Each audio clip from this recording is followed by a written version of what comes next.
क्या कोई अनजान साधु आपकी पूरी जिंदगी के राज बता सकता है, आपका अतीत बता सकता है, आपका भविष्य, यहाँ तक कि आपकी सबसे गुप्त बातें। 1960 के दशक में कुछ ऐसा ही हुआ बॉलीवुड के लीजेंड दिलीप कुमार के साथ। एक रहस्यमयी जटाधारी साधु से उनकी मुलाकात ने उन्हें पूरी तरह हिलाकर रख दिया और उसके बाद दिलीप कुमार जिंदगी भर उस साधु को ढूंढते रहे। आखिर कौन था वो साधु और उसने ऐसा क्या कहा जिससे दिलीप कुमार साहब दंग रह गए? चलिए जानते हैं इस वीडियो में आगे बढ़ने से पहले प्लीज हमारे चैनल को सब्सक्राइब कर लीजिए। यह घटना उस समय की है जब दिलीप कुमार किसी फिल्म के प्रोडक्शन के सिलसिले में कोयम्बटूर गए थे। वहां के मशहूर प्रोड्यूसर एस वासन ने उनसे कहा था कि शहर में एक रहस्यमयी शख्सियत आई हुई है। कोई उसे योगी कहता है, कोई बाबा, कोई साधु तो कोई चमत्कारी। कहा जाता है कि वह साधु बेहद शक्तिशाली है और उनकी भविष्यवाणी कभी गलत नहीं होती। वासन साहब ने दिलीप कुमार से जिद की कि वो इस साधु से मिल लें। हालांकि दिलीप कुमार को ऐसे चमत्कारों पर कभी कोई विश्वास नहीं होता था, लेकिन वासन साहब की बात रखने के लिए उन्होंने इस साधु से मुलाकात करने का फैसला कर लिया। जब दिलीप कुमार उस साधु से मिले तो उन्होंने देखा कि वह एक जटाधारी बाबा थे। उनका चेहरा भभूत से सना हुआ था। जैसे ही दिलीप कुमार उनके सामने बैठे, साधु मुस्कुराए और बोले, बच्चा, मैं तुम्हारा भूत और भविष्य दोनों बता सकता हूँ। दिलीप कुमार ने हंसते हुए कहा कि मैं तो एक मुसलमान हूँ, आप मेरी भविष्यवाणी कैसे कर सकते हैं? इस पर साधु ने गंभीरता से जवाब दिया, बच्चा, हिंदू, मुस्लिम, सिख, ईसाई ये सब दुनिया की बनाई हुई पहचानें हैं। ऊपर वाले की नज़र में हम सब एक ही हैं। इसके बाद जो हुआ उसने दिलीप कुमार को पूरी तरह चौंका दिया। साधु ने बिना किसी हिचकिचाहट के दिलीप कुमार की पूरी जिंदगी बयां कर दी। उनका असली नाम क्या है, वे कब और कहां पैदा हुए, उनके परिवार में कितने लोग हैं, वे अपने माता पिता के कितने करीब थे, कौन उन्हें सबसे ज़्यादा पसंद और नापसंद था, उनका घर कैसा था, घर के पास कौन कौन सी नदी बहती थी और कैसे वे एक फल बेचने वाले से बॉलीवुड के सबसे बड़े अभिनेता बन गए। दिलीप कुमार यह सब सुनकर चौंक गए, क्योंकि साधु की हर बात 100% सही थी। लेकिन असली चौंकाने वाली बात तो तब आई जब साधु ने उनकी शादी को लेकर भविष्यवाणी की। साधु ने कहा, तुम्हारी शादी का योग है, लेकिन यह थोड़ी देर से होगी। तुम 40 साल के बाद शादी करोगे और अपनी से आधी उम्र की लड़की से तुम शादी करोगे। वह तुम्हारे ही पेशे से होगी और तुम्हारे जीवन में आने वाली सभी परेशानियों को वो अपने ऊपर ले लेगी, जिसके कारण उसे बहुत कुछ सहना पड़ेगा और वो बीमार भी पड़ जाएगी। यह सुनकर दिलीप कुमार हंसने लगे और बोले, मैं शादी जरूर करूंगा, लेकिन यह बात गलत है कि मैं अपने ही पेशे की किसी लड़की से शादी करूंगा। साधु ने उनकी बात का कोई जवाब नहीं दिया और मुस्कुराकर रह गए। दिलीप कुमार को इस बात पर यकीन ही नहीं हुआ और वो इस घटना को भूल गए। लेकिन कुछ सालों के बाद जो हुआ उसने उन्हें फिर से उस साधु की याद दिला दी। कुछ महीनों बाद मशहूर अदाकारा नसीम बानो दिलीप कुमार के घर उनसे मिलने आईं। उनके साथ उनकी बेटी सायरा बानो भी थी। वहां मौजूद फिल्म निर्देशक सुबोध मुखर्जी ने हंसते हुए दिलीप कुमार से कहा, यह लड़की तुम्हारे लिए पागल है। 12 साल की उम्र से ही यह तुम्हें चाहती है। तुम्हारी हर आदत, हर पसंद नापसंद के बारे में ये जानना चाहती है। दिलीप कुमार ने इसे मजाक समझा और इस पर ध्यान नहीं दिया। लेकिन कुछ समय के बाद एक अनोखी घटना हुई। एक दिन दिलीप कुमार अचानक बिना बताए नसीम बानो के घर चले गए। दरवाजा सायरा बानो ने ही खोला। उनके बाल बिखरे हुए थे, उन्होंने साधारण कपड़े पहने थे और जैसे ही उन्होंने दिलीप कुमार को देखा फौरन अंदर भाग गईं। सायरा बानो ने अंदर जाकर अपनी माँ से कहा, उन्होंने मुझे इस हाल में देख लिया है। अब ना तो वो मुझसे शादी करेंगे और ना ही मेरे साथ काम करेंगे। जब नसीम बानो ने यह बात दिलीप कुमार को बताई तो उन्होंने सायरा को अपने पास बुलाया और मजाक में कहा, जरा मेरे बालों का रंग देखो, मैं तुमसे कितना बड़ा हूँ। इस पर सायरा बानो ने मुस्कुराते हुए कहा, लेकिन ये सफेद बाल भी आप पर बहुत जचते हैं। धीरे धीरे दोनों के बीच मुलाकातें बढ़ने लगीं और सायरा बानो हर बहाने से दिलीप कुमार के करीब आना चाहती थी।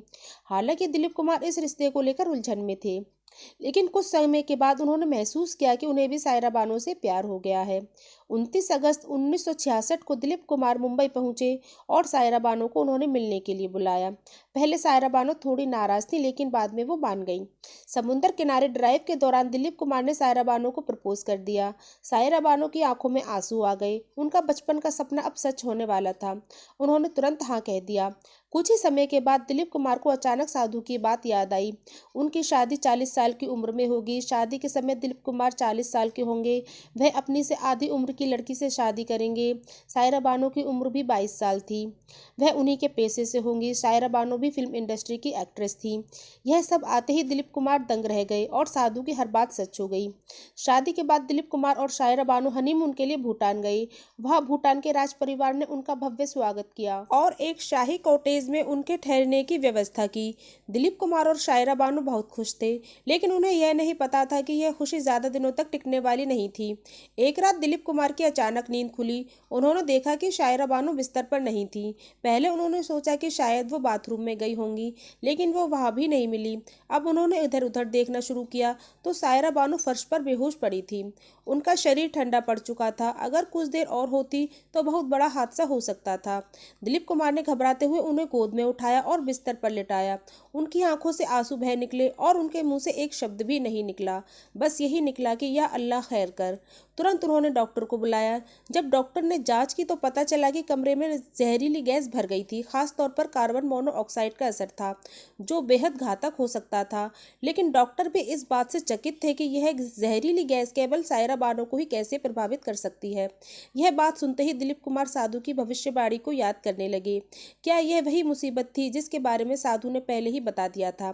अब उन्हें डर सताने लगा था कि आखिर आगे क्या होगा। भूटान से लौटने के बाद सायरा बानो को एक और बड़ी मुसीबत का सामना करना पड़ा, अपने ही परिवार से। दिलीप कुमार के भाई बहनों को ये बात पसंद नहीं थी कि अब उनकी जिंदगी में और कोई भी हिस्सेदार आ जाए।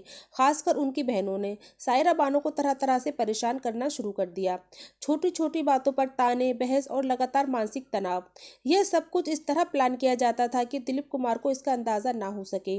सायरा बानो चाहकर भी कुछ नहीं कर सकती थी, क्योंकि वो नहीं चाहती थी दिलीप कुमार को उनके परिवार से दूर किया जाए। धीरे धीरे यह तनाव सायरा बानो की सेहत पर असर डालने लगा। वह अक्सर बीमार रहने लगी। डॉक्टर्स ने उन्हें आराम करने की सलाह दी, लेकिन उनका दर्द बढ़ता ही गया। आखिरकार उन्हें गंभीर बीमारी हो गई और उन्हें लंदन के एक बड़े अस्पताल में भर्ती कराया गया। बिस्तर पर लेटी हुई सायरा बानो दर्द से तड़प रही थी और दूसरी तरफ अस्पताल के एक कोने में दिलीप कुमार को एक ही बात याद आ रही थी, वो साधु की भविष्यवाणी। उसने कहा था कि वह तुम्हारी सभी तकलीफों को खुद पर ले लेगी, और आज वही हो रहा है। सायरा बानो की तबीयत धीरे धीरे ठीक होने लगी, लेकिन इस घटना के बाद दिलीप कुमार के मन में एक बेचैनी बैठ गई। अब उन्हें साधु की हर बात पर विश्वास हो गया था, लेकिन उनके मन में एक ही सवाल था, क्या अब भी कुछ और बुरा होना रह गया है? इसका जवाब जानने के लिए उन्होंने कोयम्बटूर जाकर साधु को दोबारा ढूंढने की कोशिश की। वे हर गली, हर मंदिर, हर आश्रम गए, लेकिन उन्हें वो साधु अब कहीं नहीं मिली। उनके दोस्त और फिल्म प्रोड्यूसर सतीश भल्ला ने उन्हें समझाया, दिलीप भाई ये सब छोड़ दो, अब वो साधु तुम्हें नहीं मिल सकते। लेकिन दिलीप कुमार को अब एक ही धुन सवार थी, उस साधु को ढूंढकर लाना, यह जानना कि क्या सायरा बानो को आगे भी कुछ सहना पड़ेगा, और अगर हाँ तो इसे कैसे रोका जा सकता है। हालांकि उनकी यह तलाश कभी पूरी नहीं हुई। वह साधु उनको दोबारा नहीं मिल सके। यह कहानी एक रहस्य बनकर रह गई। क्या सच में वह साधु भविष्य देख सकता था, या वह सिर्फ एक अजीब इत्तेफाक था कि उसकी हर बात सच होती चली गई? क्या आप इस पर विश्वास करते हैं? क्या भाग्य पहले से तय होता है? आपकी इस बारे में क्या राय है? कमेंट में हमें ज़रूर बताइए। और अगर यह कहानी आपको पसंद आई हो तो इसे लाइक और शेयर करें, और चैनल को सब्सक्राइब ज़रूर करें। वीडियो में बने रहने के लिए शुक्रिया।